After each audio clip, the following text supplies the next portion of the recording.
So you've recorded some vocals, or maybe someone else recorded them and gave them to you to mix, but you realize that these vocals are just too harsh. They're piercing your ears, they're hard to listen to, and you really want to figure out how to fix them. You came to the right place. In this video, I'm going to outline 6 strategies that you can use to fix harsh vocals. Are you ready? Let's do this.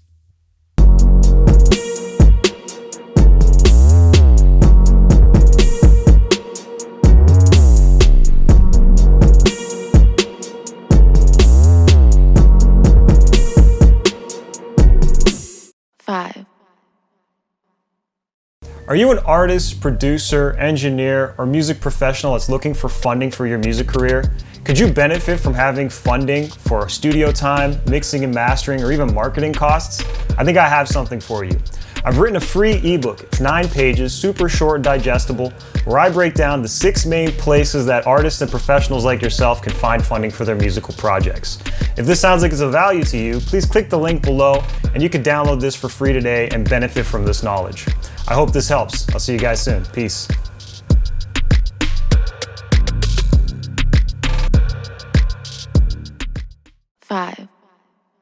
What's going on, ladies and gentlemen? This is your boy 5-piece producer and engineer extraordinaire. Thank you for checking out this video. This is going to be a super helpful one. It's basically 6 tutorials in one, and I'm going to show you how to fix harsh vocals. But before we get into that, if you can, please hit the bell and the subscribe button below to stay tuned for more helpful videos in the future.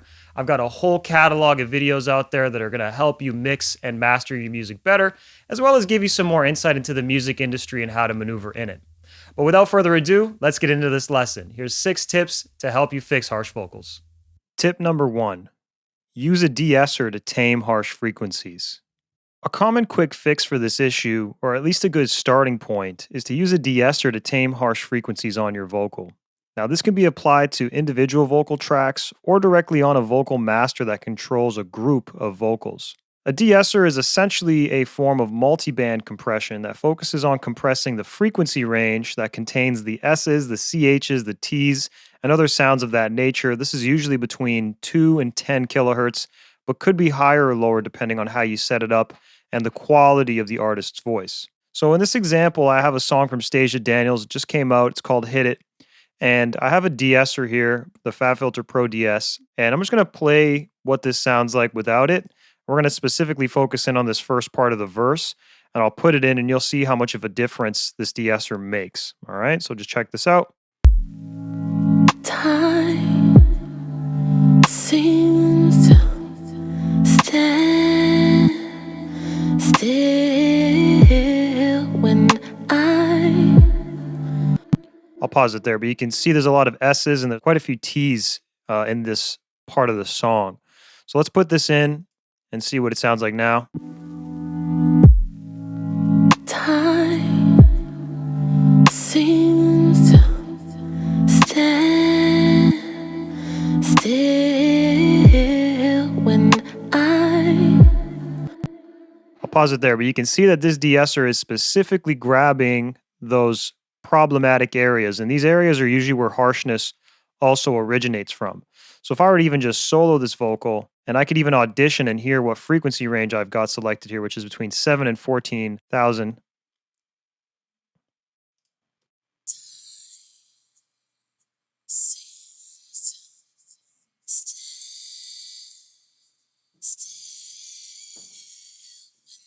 You hear it's really grabbing those S's, those T's, those real problem spots, and it's, for the most part, leaving the rest of it. There is a little bit of high-end energy you can hear that is in this mix, but it's very subtle and not that noticeable. You just want to be careful when you are using a de-esser, as sometimes it can clamp down on things or make them sound a little bit darker, so sometimes you want to EQ after them to maybe re-enhance the vocal or whatever you're applying it to.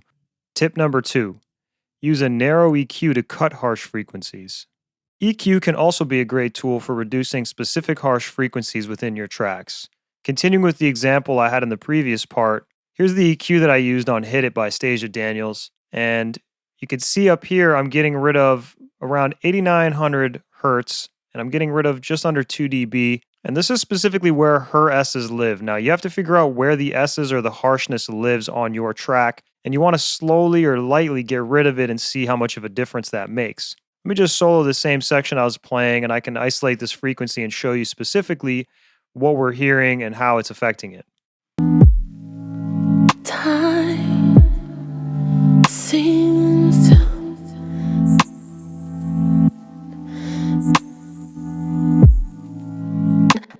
So on the second half there, I was isolating the frequency, whereas the first part I was just letting it play normally. But you can actually visually see when this is playing, you can see that this frequency I've identified actually is significantly louder in amplitude. It's actually just hitting a higher point on this EQ volume wise than other frequencies. If I play it again, just pay attention, you'll see there's going to be a point up here that you see the frequency hitting. time seems stand still. So you could see that there was quite a bit of volume on that part, and that's why I decided to reduce it here. I made this decision not just visually by looking at it and seeing what was louder, but also by soloing the frequency band as you can do with this EQ or other EQs that you may have at your disposal, and just finding the area where it's really harsh and notching it out just a little bit with a narrow EQ. As you can tell, the EQ is not wide like this, but rather quite narrow, so that way it doesn't affect other frequencies. Since this is a higher frequency area, it might actually get in the way of clarity and intelligibility of the vocal, and you don't want to affect that. So an EQ is a cool strategy. It's not my preferred strategy, but it is one that you may want to implement if you are finding yourself with some harsh vocals to mix. Tip number 3, use a dynamic EQ. This is probably my second or third favorite way to tame harsh vocals. As I might have mentioned, using a regular EQ is tricky because it can actually negatively impact everything because you're getting rid of a specific frequency for the entire duration of the track, even when you may actually need that frequency. So while we may be getting rid of a specific frequency with an EQ that helps reduce some of that harshness, there may be a time where that frequency is actually needed for the vocal to actually cut, particularly when the vocal isn't harsh. So what I like to do instead is actually use dynamic EQ. I specifically got the TDR Nova here and I already have it set up. And this is set up just like the previous EQ I showed you, except there's one difference. The difference is the EQ is tied to a threshold. So whenever a sound or a specific frequency within that sound becomes too problematic, too overwhelming, and passes the threshold, the EQ kicks in and then it'll actually reduce that sound and that problem, but only when it actually becomes a problem. That's the difference. We're not getting rid of this frequency the entire time. We're only getting rid of it when we actually need to get rid of it, which is what makes this a great solution. So if I were to play the same part of the song here, let's take a look at what this is doing, and I can A-B as well. Time seems stand still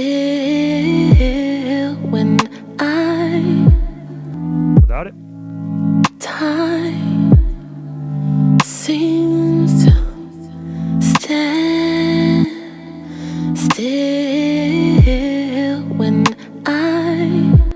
So it's very subtle, but you can tell that it's really clamping down at the first part of the phrases where the S's are very present, where that harshness is a bit more present. So, highly recommend that you incorporate this over a lot of the other methods. It's one of the most transparent and easy to implement, and it revolves around the same principles as setting the EQ. You want to find the problematic frequency, you want to notch that frequency out, or in this case, you want to identify that frequency and then set the threshold so that way the frequency gets notched out when it becomes too problematic. Tip number 4, use clip gain and volume automation to manually reduce volume. This is probably my main go-to strategy when it comes to correcting harsh vocals, simply because it offers a lot of control, and often the reason why vocals are harsh is because they're simply too loud in volume. What I like to do is I like to address the harsh part at the clip gain level. What I'm referring to here is on the actual clip itself, the volume of the clip itself, as opposed to the volume of the channel that it's going to or the plugins on the channel. So we're talking about dealing with this at the source of the problem, which is the audio track or the audio clip itself. If I zoom in here, you can see that I've cropped out this moment here and turned down this S sound.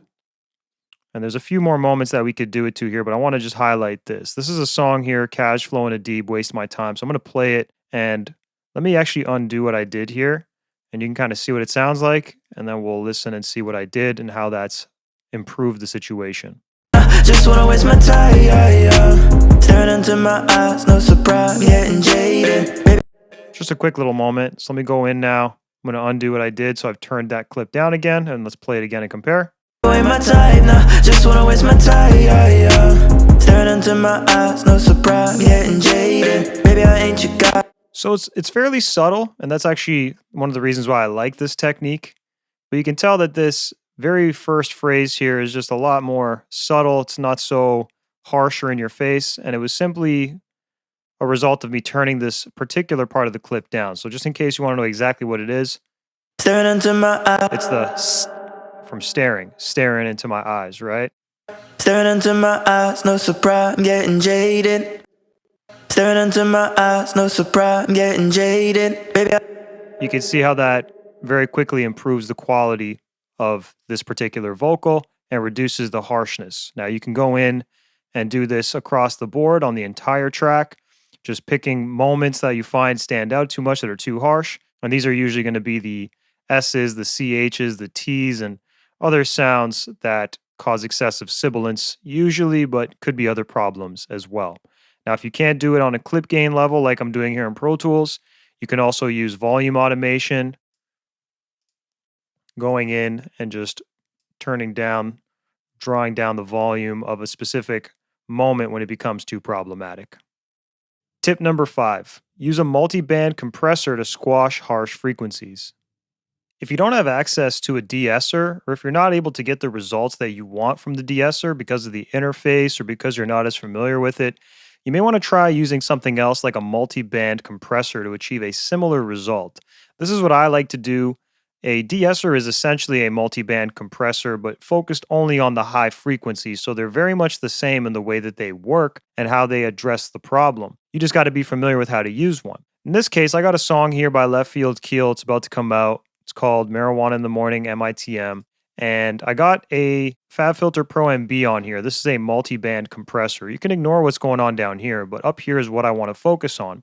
You want to figure out where the problem is again. Here I felt like he had some harsher frequencies in the upper range, particularly around his S sounds and CH sounds, which he's using quite a bit in the song. So I've decided to address them with this multi-band compressor. Let's just play for a moment and see what it's doing. You'll see it working as this plays through. Getting high, bumping sad boy lullabies. Tried to kill my drive, but the same shit make me come alive. I've been rolling doobies, Bella booty while she suck the dick. She been doing key bumps in the whip when we in public. Drug use you do not condone. That's the type of shit that all of my people be on. We gon' level up and get right to the paper though. Yeah. So you can see it's not really working or moving too much, right? It's only moving at the specific moments that I need it to, which are primarily around the S problems, right? Anything that's around an S, a CH, a T, that's where you see it ducking and maneuvering a little bit. Let's play it again without this specific band. And then I'll just kind of, maybe actually I'll loop a specific section and we'll play it back to back. Getting high, bumping sad boy lullabies. Tried to kill my drive, but the same shit make me come alive. I've been rolling doobies, Bella. Getting high, bumping sad boy lullabies. Tried to kill my drive, but the same shit make me come alive. I've been rolling doobies, Bella.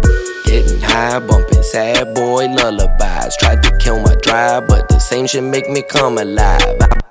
It's fairly subtle. So again, these are all very slight tweaks, but they all just help gel things together a bit better. So if I were to just solo this specific vocal and do this one more time.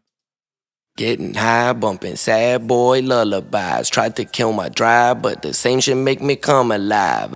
Getting high, bumping sad boy lullabies. Tried to kill my drive, but the same shit make me come alive. So you could tell it's a lot more subtle, that S problem, right? You can even see the volume again, similar to the other examples, that it's really peaking out and coming up higher on the amplitude level. But this is keeping it in check. It's preventing it from being a problem and making it sound smoother and a bit more present overall as a result. Very similar to the dynamic EQ example that I showed you previously. Tip number 6, use a compressor with a high-pass filter enabled.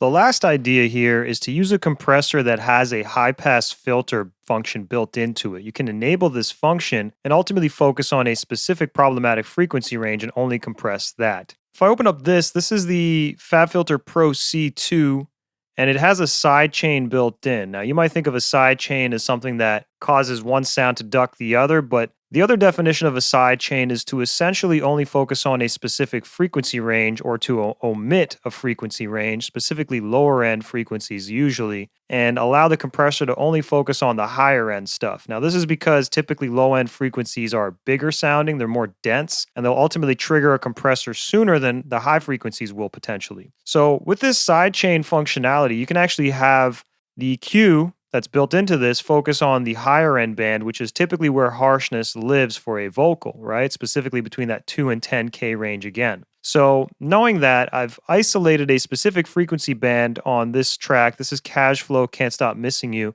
But I've specifically isolated this frequency band, and just to show you what it sounds like, I'll just play this for a moment and you can see what I'm talking about. I can't stop missing you, baby, and the things we do, and I can't risk losing you. In a way I feel around you, every day I'm closer to you, baby. Oh no, I can't stop missing, I can't stop missing you. If I get rid of this, you can hear the difference. I can't stop missing you, baby, and the things we do, and I can't risk losing you. In a way I feel around you, every day I'm closer to you, baby. Oh no, I can't stop missing, I can't stop missing you. It's a very subtle difference, right, between having it on and having it off. This is not as flexible as some of the other solutions that I've presented, but it is something that you can do depending on what you have available. Now let's listen to what specific frequencies I'm getting rid of. So I'm going to audition this, and we're going to hear just the problematic frequencies in Cash's voice. I can't stop missing you, baby, and the things we do, and I can't risk losing you. In a way I feel around you, every day I'm closer to you, baby. Oh no, I can't stop missing, I can't stop missing you. We got no time, so we gotta FaceTime. You know I'm busy, know I'm always trying to chase time. And when you're with me, I'm still thinking about the same grind. And I really know it's wrong when you say it's fine. Been bad to you, I'm trying to be the best now. Gotta be honest, girl, the music got me stressed out. Having nightmares, dealing with my self-doubt. Bottle up my feelings, but I look on my chest now. You get the idea. You saw me adjust this a little bit. I've made it a bit more focused on the problem areas within his voice. And this is just a really great transparent solution because you're only focused again on compressing these specific moments or these specific frequency pockets that contain the information that is problematic in the first place. While this isn't the best solution in my opinion, it's definitely not the one I rely on the most, it could still be very helpful, and potentially this might be the one that fixes your harsh vocal problem. And there you have it, some of my favorite strategies when it comes to dealing with and fixing harsh vocals. You may find that only one or two of these strategies is for you, however, knowing all six can really get you out of a bind. If you got value out of this, please like, subscribe, and share. Share it with your friends, your producer friends, artist friends, anybody you know that's mixing vocals or dealing with vocals and having to correct harshness. It's a very common problem, and I know this video will be helpful for them. All right? If you have a question or you want to see something specific in a future video, definitely drop a comment below, and I'd love to create another video exclusively for you, and I'll see you guys again soon. Peace out. 5,